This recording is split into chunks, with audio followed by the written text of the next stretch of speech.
Hello guys, চলে এসেছি আর একটা মিনি ব্লগ নিয়ে। তো আজকে দেখো তৃষানের বিরিয়ানি খাওয়ার ইচ্ছা গেছে, তো ওই জন্য বিরিয়ানির দোকানে ঢোকা হয়েছে পানপুরে। আমরা বেরিয়েছিলাম জামা কাপড় কিনতে, তৃষানের, আমার, ওর বাপির।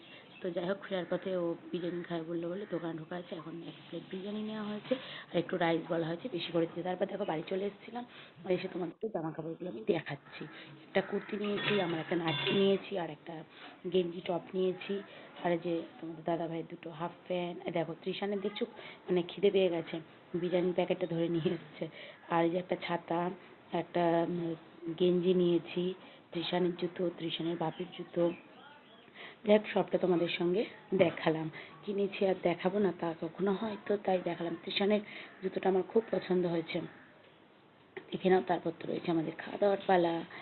আর গরম গরম বিরিয়ানি না খেলে একদম ভালো লাগে না, ঠান্ডা হয়ে গেলে। আর মাংসের পিসটা কিন্তু বেশ ভালোই দিয়েছিল, আর রাইসটাও মোটামুটি ভালো দিয়েছে। তো আমাকে বলছে একটা ফটো তুলি, বললাম হ্যাঁ হ্যাঁ ফটো তোলো। খাবো আর ফটো তুলবো না তা কখনো হয়? তৃষান দেখো শুধু চাইছে মাংস দাও মাংস দাও, মানে আগে ভাত নেবে না, ওকে মাংস দিতে হবে আগে। যাই হোক, অনেক বকর হয়েছে, আর বকবো না, খেয়ে নিই তাড়াতাড়ি করে। আর আজকের ভিডিওটা কেমন লাগলো কমেন্ট সেকশনে জানিও, আর ভালো লাগলে একটা লাইক দিয়ে দিও, আর ফলো করে দিয়ে পাশে থেকো। তো আজকের মতো এখানে টাটা, আবার দেখা হবে পর অন্য কোনো ব্লগে। তো সবাই সাবধানে থেকো, ভালো থেকো।